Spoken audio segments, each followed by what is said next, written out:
We're back with Sean Jordan, and with the changing of the seasons, we're going to talk about whether you're ready for winter. Hi, Sean.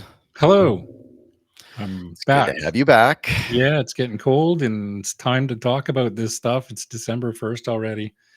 It is. Yes, Yeah. winterizing is a reality of this time of the year. I put away my garden hoses this weekend, and the Christmas lights are up, so Oh, it's time. it is Before we time. get into it, tell everyone a little bit about Stratapress. Okay, Strata Press. Pardon me.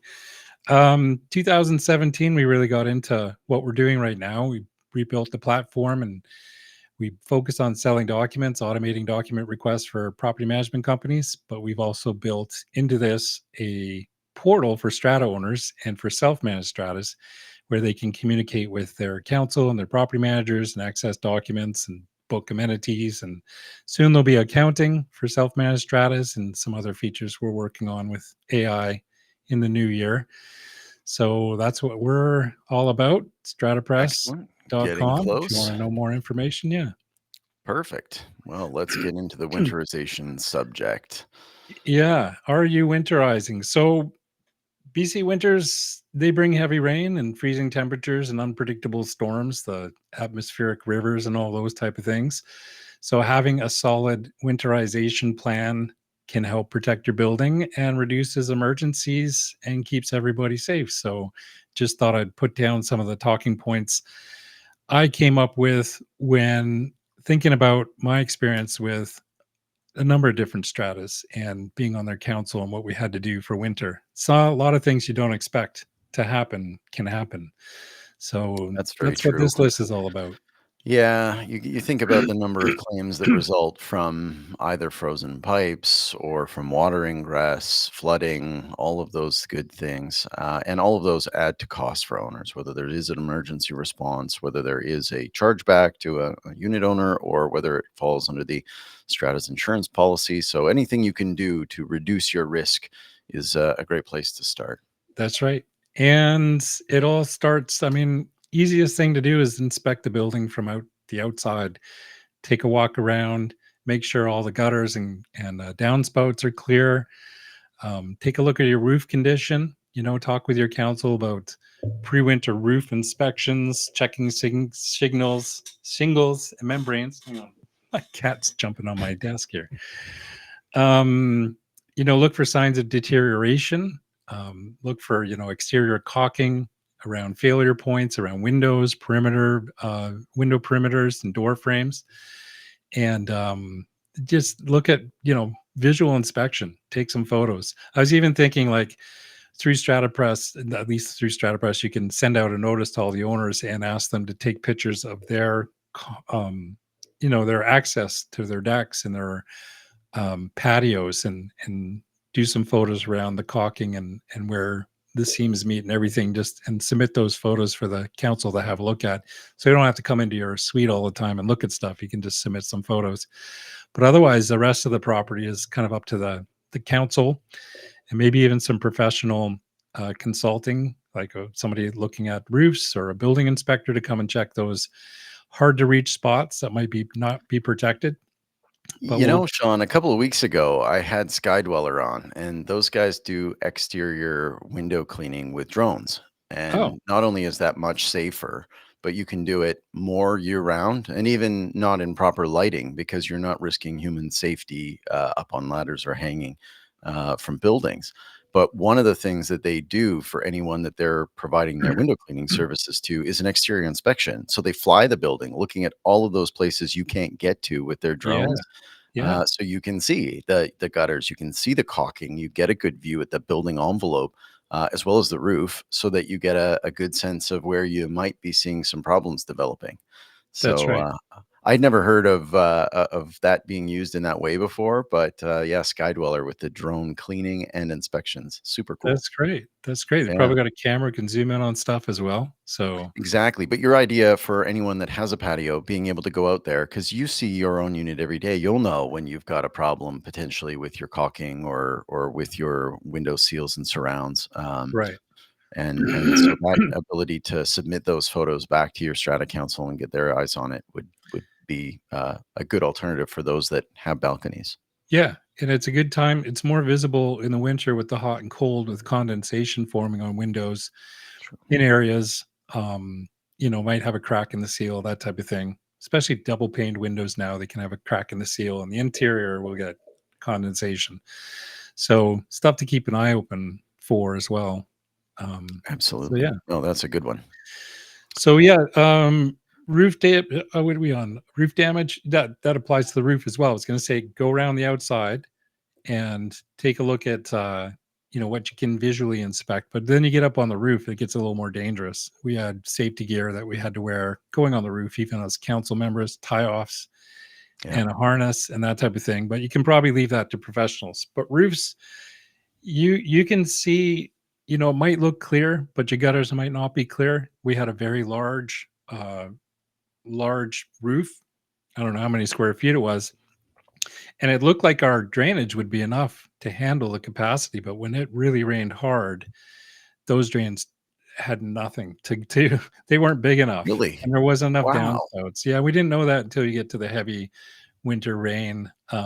Building was only a couple years old, but eventually one year you'll get that heavy rain that just Were they cascades. blocking, or was it just insufficient total In it capacity? Yeah, just capacity couldn't do it, and we looked into what we would need to put up there to manage the capacity. We'd either have to put in additional downspouts or a larger gutter itself, Right. and then that gets hard to maintain as well. We were in a clear area, but there was trees, large trees, they're like 150 feet, tall, not far Mhm. away, and they were, a few hundred feet away, but when the wind blows, that debris it blows far, and it ended up on our roof, and it was all pine needles and stuff, so it really messed up the drains. But roof inspections, they're going to be important in the summer. You don't think about it. Come winter, you're going to deal with it one year and just realize, wow, because this thing cascaded right at the entrance, so it was like walking through a waterfall to get into the building. So Wow. it all kind of piled up in the wrong spot, Yeah. and yeah, everything sloped into one interior corner, so it got pretty ugly. But That's things on bad. the So roof, you've gotta get people up there on the roof. Yeah, go ahead. yeah, You've got sloped and flat roofs, in various different buildings. you What do, are the different yes. issues? You have to look at how does the water linger? Should it be, after a storm if you got a flat roof? Um, so that's something to look at. What do they call those? Scoopers or Yeah, the scupper, scupper? yeah, yeah, Yeah, those should be they c- they can, on flat roofs, they come out the side of the building where the level of the roof is. So it doesn't look like a drainage. Sorry, my cat's again on my desk. another guest speaker this Another week. guest speaker, Jack the cat. Yeah, keeps jumping up here. But in addition to debris from trees and stuff in winter, you can get blockages from ice and snow. So you have to just keep an eye on that. Be kind of a daily thing if there's snow falling and it starts raining, because we'll get that a lot, especially in Victoria. It's kind of a mix of like it's cold and then all of a sudden it's raining. So you get rain and snow all the time, not just snow itself. So those ice dams can the edge of the roof can pile up and cause overflow as well. And what happens is the overflow, instead of going into the drain and being taken away from the building, it goes down onto the ground and goes down towards your foundations. And then if that water freezes, gets cold again, that can cause some damage as well. So, some of the things you want to consider: secondary scuppers, emergency overflows. Look at historical notes on your building. Maybe there's been some issues in the past. If you're new on council, take a look at past maintenance records, where there might have been. Hopefully, somebody's recorded this stuff where there might be pileup of leaves and debris and gutters that is happens on a regular basis and has to be inspected on, every couple of weeks probably, if not more, especially through winter. So past maintenance records, make sure you can access your downspouts so you can clean them. Sometimes that'll take getting one of those lifts or a professional roofer. I never actually don't recall calling anybody who came and just cleared leaves. from Some gutters. do But for sure. Yeah, the roof maintenance contracts are out there, and there are various parties that do it. And next month, I'm going to have Kim Wallace from Design Roofing join us for a webinar, and she's going to talk about some of the roof maintenance issues that obviously are quite common here in BC. right, yeah. Yeah, And I don't know if it helps, but I found like those guards that cover the drain. There's some that yeah, are just like wire mesh. Those don't seem to help a lot. But there is another type of design that allows for the water to flow into the gutter without the leaves going in. I'm not sure what they're called, but yeah. you might want to look into that. I know a lot of buildings, they're older. Some of these buildings, 30, 40 years, who knows when the last time the drainage and gutters have been replaced, but it's definitely something Right. you want to look at. Yeah, those leaf guard systems, good idea. Yeah. So plumbing, protection. This one's important. First thing we would do at the end of the kind of summer season, fall season, was to blow the pipes in your irrigation lines. So that was, you have a company come in and they just basically throw air through the irrigation lines if you have them, and then those stay dry so that they don't crack in the winter. If you don't drain those or blow those out, they call it, Dan, water just in there when it freezes just expands and has nowhere to go. And then next thing you know, in the fall, when you or in the spring, you turn on your irrigation again, you got water leaks that you might not even know about for a week or two because it starts pulling all the dirt out and doesn't spray immediately into the air, that type of thing. So Yeah, and your water bill will be higher, and your plants will die, and so yeah, things are flooded. there are costs. Our costs. So you also want to turn off the hose bibs. Usually that valve is somewhere inside the building. Might be in a crawl space, might be in a basement, a garage, parkade. You have to locate those. Turn off the hose bibs so that nobody can turn those on from the outside and they stay dry. So want to check those, make sure they're insulated as well. Because that's important. There'll be a lot of pipes that are exposed to cold air that you're not aware of.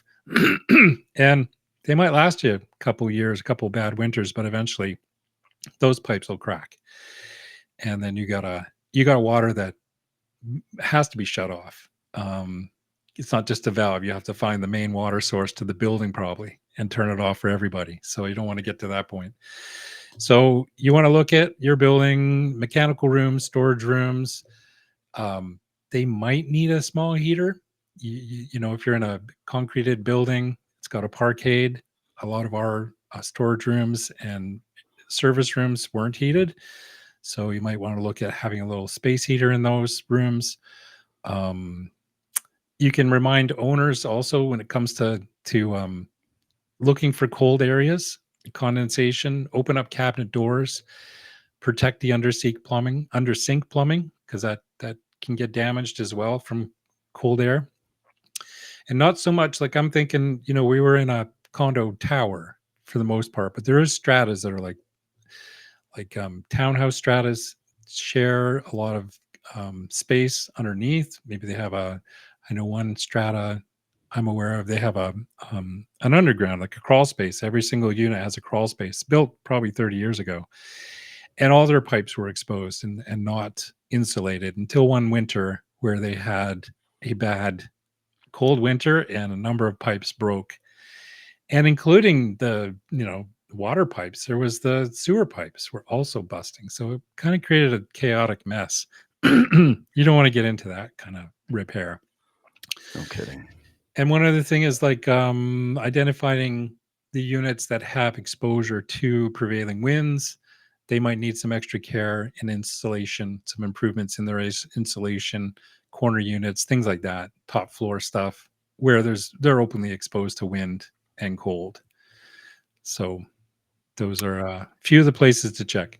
And by the way, I'm working on a blog post with a checklist that you can download that covers all these kind of points. I got dozens of points here. I'm just kind of touching on the big ones I think should be considered. And we'll post that. Perfect. Yeah. All right. Cold spots, problem units. Yeah. So this is where um I was saying keep a record of hopefully the strata keeps a record of previous freezing events and where they happened and where the pipes might have broken. Hopefully they get repaired, but it's always good to go back and inspect that stuff to make sure it's still gonna deal with the temperature stress of We cold take weather. for granted on the West Coast that we're temperate and things don't tend to last. But when you do get an extended cold snap, that's when these issues really rear their heads. And Right. yeah, big losses can result. And all, of course, simultaneously, because all of the buildings are experiencing the same cold snap at the same time. And having a record of when you've dealt with this is important because all the restoration companies get the calls at once. Oh, Uh, yeah, that's right, and your property manager will get calls all at the same time too if their buildings are kinda located in relatively same areas.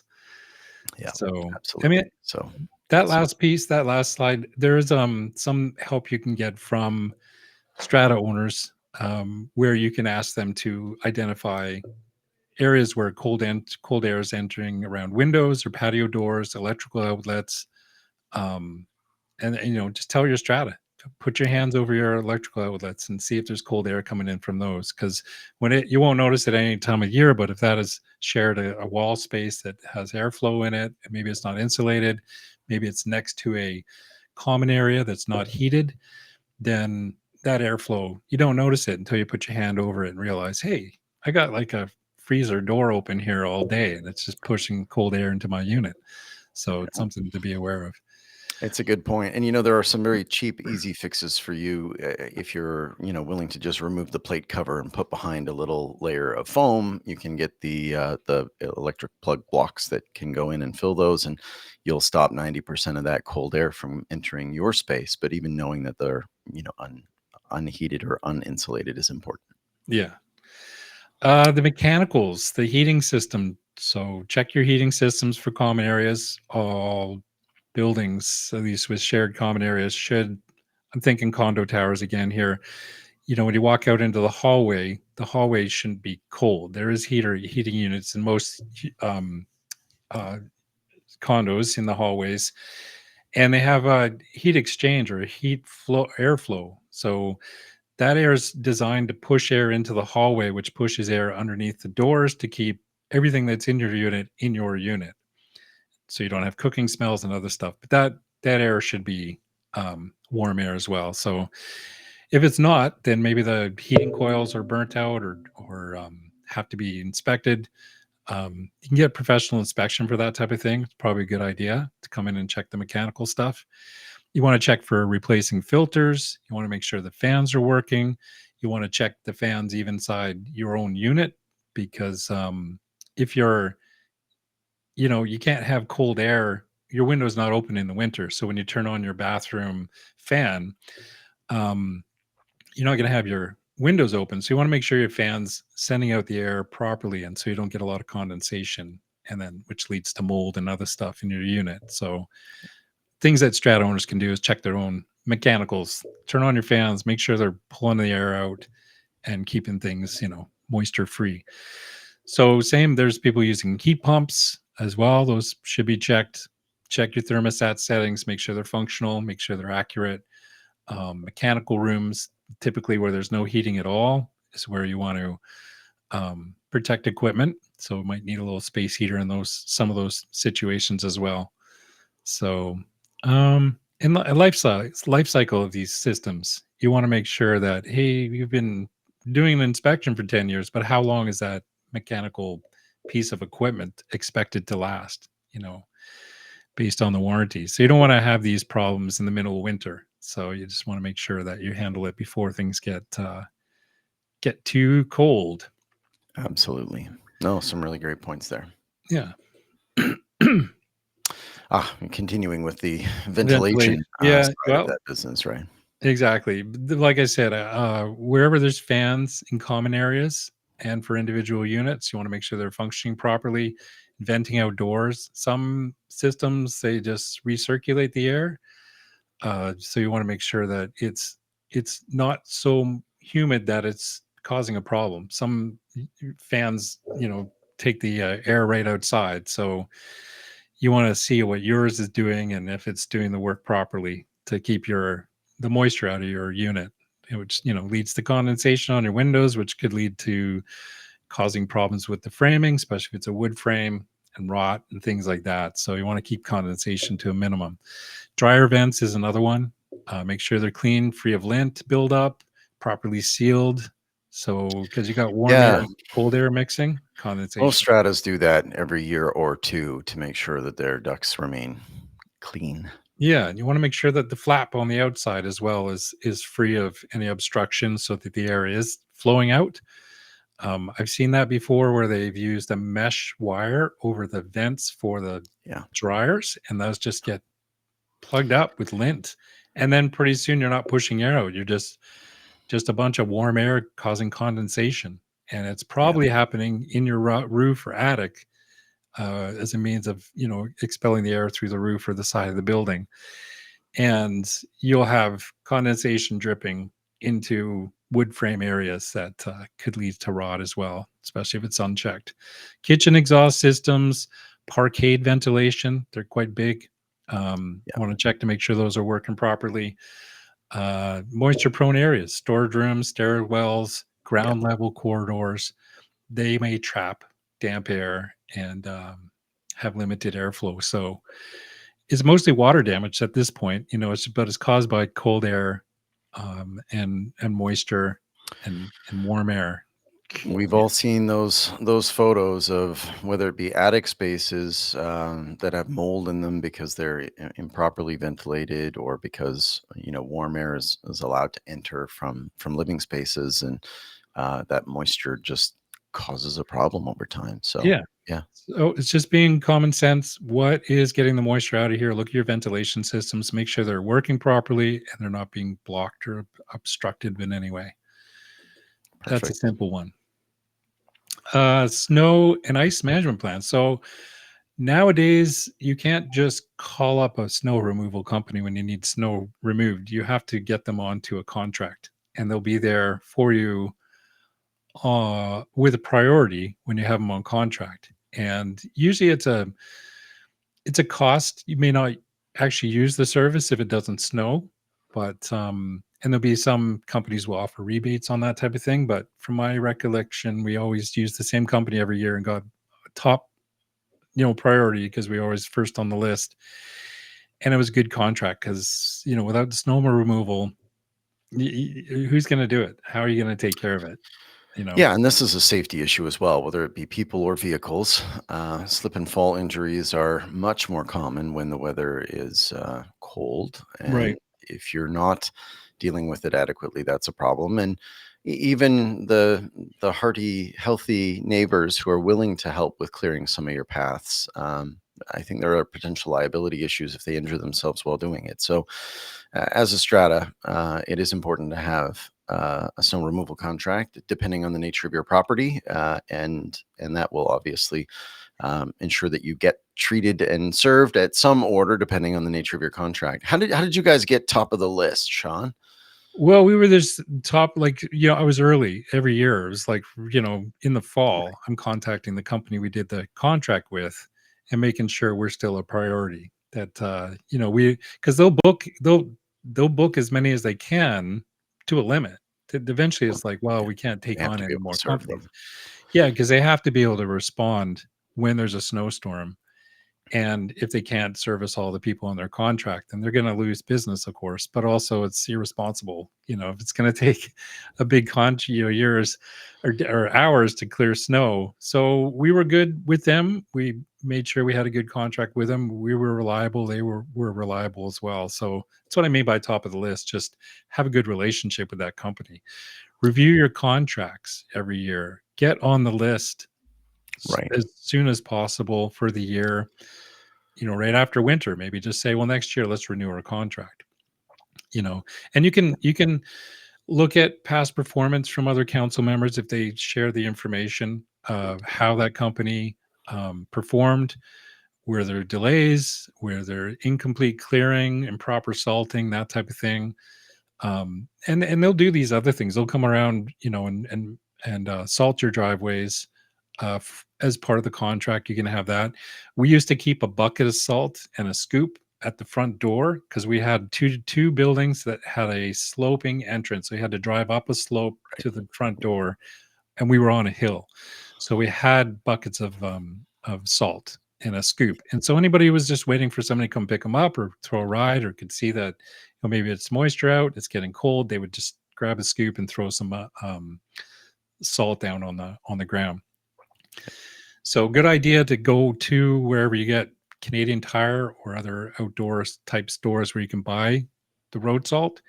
And I would say buy a half a dozen bags, keep them in storage, keep them dry, but have them on hand because when people are looking for salt, it goes fast and you can't find it anywhere. Yeah, there's just piles of it until it snows, and then it's gone. Yeah, exactly. So, you need to have arrangements for extreme weather, even if you're not thinking about it now because it's not going on. It's when all of a sudden it drops. And I know temperatures are at 0 now. I was just telling you driving back Yeah, from Campbell River, it was 0 there yesterday morning, so it comes up quick. So, yeah, other things you wanna consider, the bag of salt in a bucket, you wanna have proper shovels. Maybe if your strata requires it, you can invest in a blower. Um, Ice chippers, things to knock the ice off of, the building if needed, that type of thing. And, yeah, like I said, consult with previous council members about performance of the company you're dealing with, and also should you invest in some snow removal, ice removal tools, I should say, and that have makes them on sense. hand. Yeah. Yeah, I know that a lot of the landscaping companies and some of the other exterior cleaning companies provide these snow removal services in the winter, and they've got the equipment and the staff to handle it. So Mhm. look them up. Yeah, and talk to them about what their contingency plan is for extreme weather events, and Yeah, manage your expectations with that company, what they'll handle, what you'll handle. I think you can handle a lot of the de-icing, not de-icing, the salting, especially in areas where it could cause slippage, stairways, slopes, those type of things. Anything exposed to outdoor water that can freeze. So, good plan. budgeting.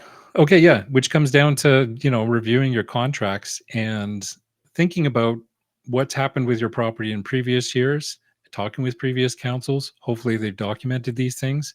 What could be the extreme end of the weather events? And should you have a contingency plan that's separate from your actual contingency reserve fund, where you have a set aside budget for extreme weather events just in case?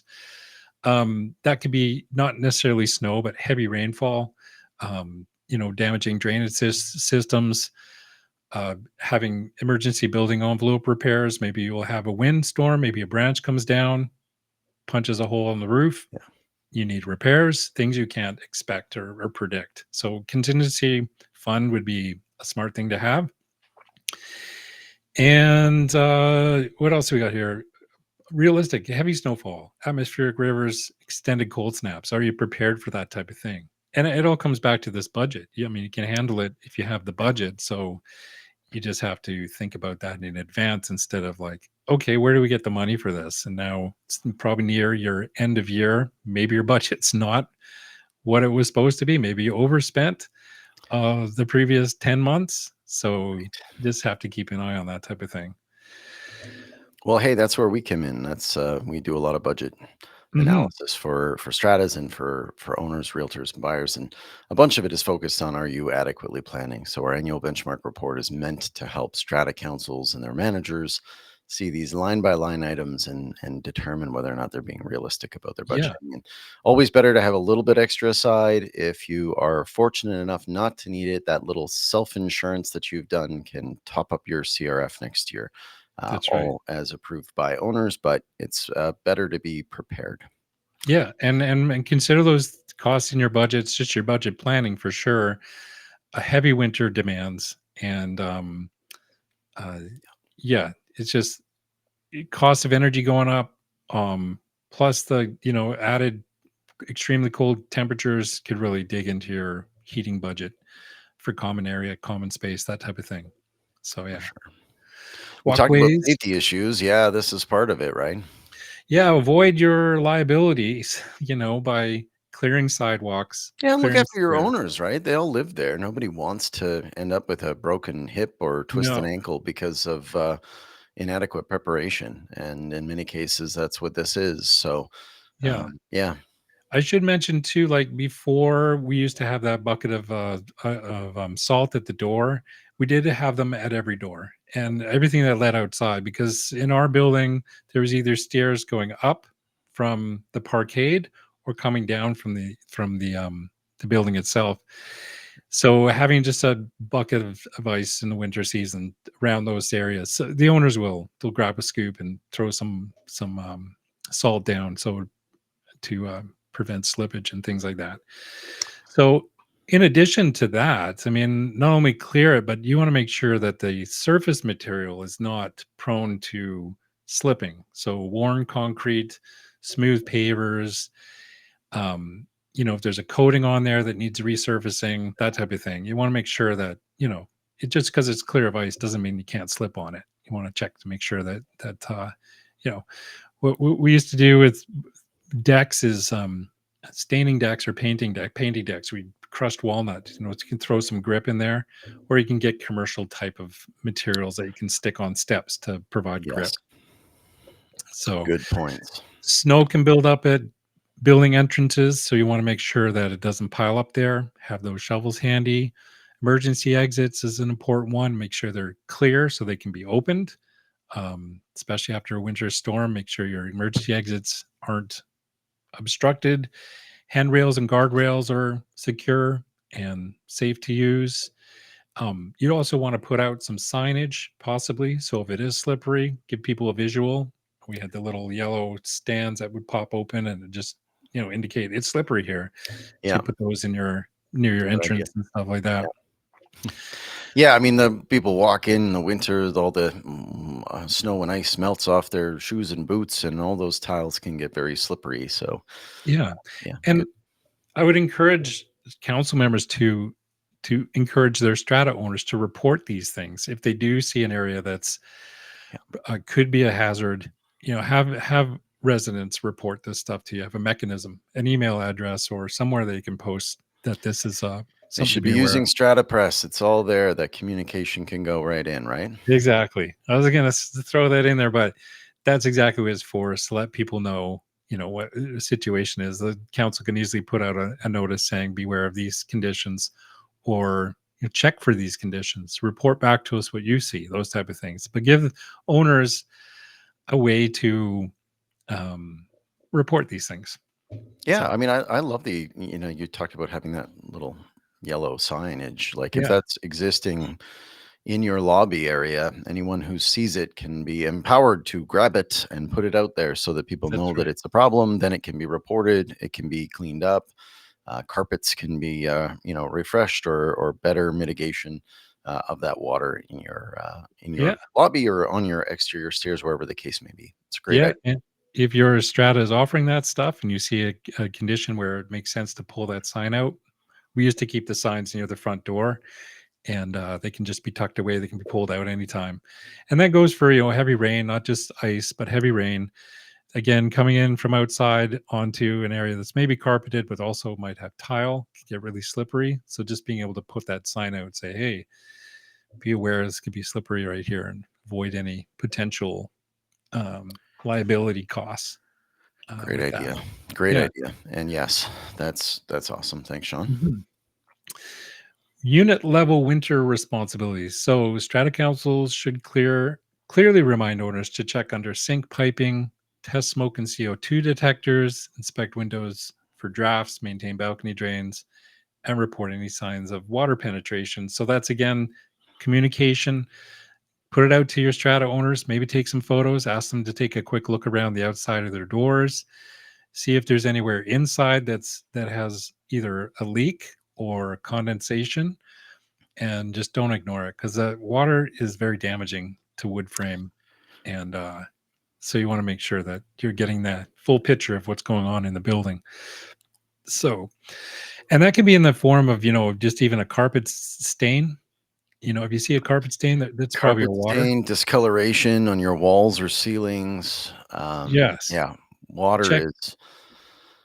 Check for Everywhere, that. right? It could be envelope, it can be roof, it can be plumbing system, it can be any number of issues, but if Right. you see any of them, you've gotta report them. The quicker that they're known about, the faster you'll be able to get to the bottom of the problem, and there That's are right. lots of companies that are in the space of helping with identify and fix this type of restoration issue, wherever it is. But not reporting it will lead to huge potential problems.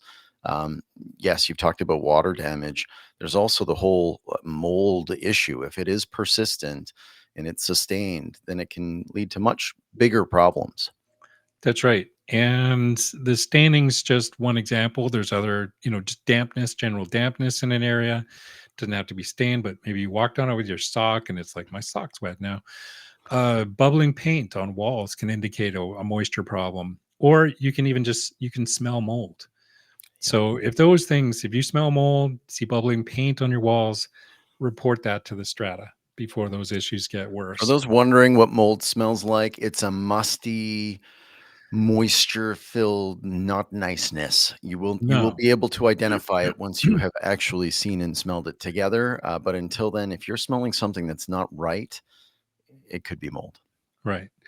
Other things owners should check for in their own unit, baseboard heaters, make sure those are clear from obstruction. Make sure your thermostat's working in if you have interior fan coils are unobstructed from heating units. A lot of those would be more on the outside or in more of the mechanical stuff, but depends on maybe one of them's in your shared strata, a heat pump or Sure. something outside. Yeah, Take a look at it, make sure everything's clear, and just being aware of these issues to prevent damage and a cost. true. Yeah, no, Yeah, important to know that at the unit level as well because your strata will maintain the common property, you have to look after yours. right, and especially on exterior walls. If it's an interior wall, shared wall, but an exterior walls are definitely have to take a look at those a little closer, um, with your windows and you know condensation and so on. So understanding local conditions, yeah. So we got stratas all over BC, and the weather's going to be different. So it's going to be really important in some areas, maybe not so much in other areas, depending on how your winter looks. So, coastal areas typically heavy rains. Um, in the interior, it's drier, but it gets a lot colder. And northern communities will have extended freeze periods. So, depends on where you are, but there's something to consider here is understanding your local conditions. We can Again, see those local conditions in your budgets too, because those buildings yes, that are in Whistler have significantly different snow clearing budgets than right, buildings that are more coastal. exactly. Yeah, you're gonna see that and feel that quite dramatically. The interior, I'm sure, shares a lot of those characteristics. Although I guess that Whistler gets a combination of the wet and the cold, as opposed to Yeah. being a bit drier and a bit colder.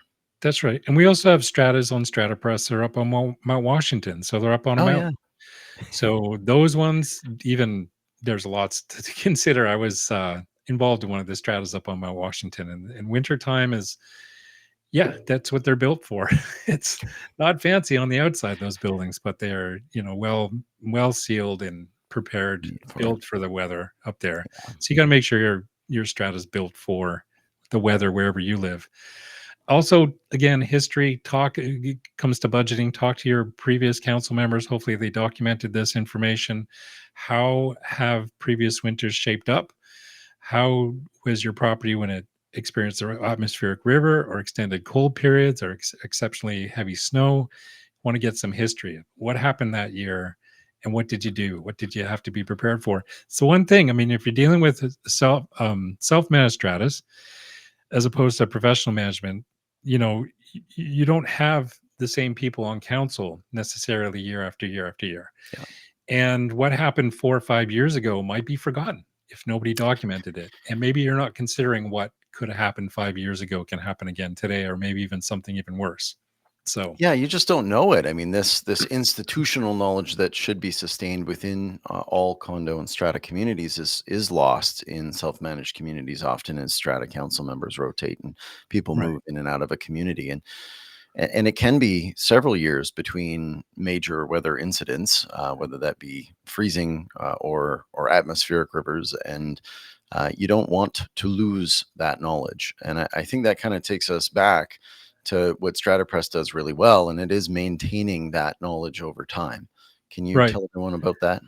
Yeah, just because our documentation, our communications, everything's archived. You can search through the archive of updates and discussions to find information. You can keep documents and spreadsheets of past incidents. So yeah, everything. If you centralize your communication on StrataPress, you can access that information for years to come. So that's I was going to mention that for sure. A few of the other things I was just going to mention about that last slide, I think that are important, not only with uh, understanding local conditions and winterization. A couple of I thought were important was look at your drainage. How the soil conditions around your building? Is it clay? Is it porous material? Can water run away from the building itself? You want to make sure you're aware of that. Make sure there's no seepage in the foundation. Freezing and thawing can cause a lot of damage with water in your foundation, cause cracks and major repairs. Trees that are nearby, make sure your gutters are clean.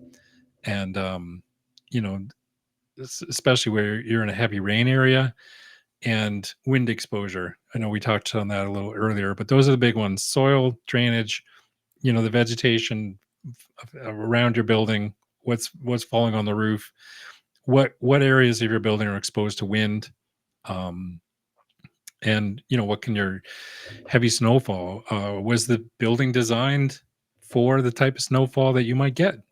Because snow can get real heavy. If you got a deep thing of, couple feet of snow on your roof and then it starts raining, that can add a lot of weight. It can even collapse your roof. So you want to make sure you're on top of removing snow from roofs as quickly as possible. So just wanted to throw those in there. A couple of points about that. Like I said, I'm going to post something on our StrataPress website under Insights. It'll have a checklist that you can download, and it'll cover all these talking points about how to winterize your strata. Excellent. Well, Yeah, there's a QR code up on screen now. Anyone who wants to book a demo with Sean, take a look at what StrataPress is doing and how they might help you streamline your communications, your document management and handling process, and coming very shortly, some of those new features he's mentioned, some yeah. more I think interaction and some accounting, right? that's right. I think one of the most important one is having that transfer of knowledge from council to council. I think is so valuable, and it's easy to put together some information, keep it stored online. The checklist that you can download from our blog post this afternoon, put that in your folders. Have that checklist. Review that checklist yearly with the new council, and just make sure you're ready. Because when it happens and you're not prepared, it's people get very angry about being cold and having no water and no heat and those type of things. So Pretty yeah, critical. Well, pretty critical. Sean, timely winter is definitely coming. So, yeah, glad to have everyone out there informed and empowered about this. We'll have you back in the new year and Thank you. on to another topic, but All right. we'll speak to you then. Thank you. Sounds good. Cheers.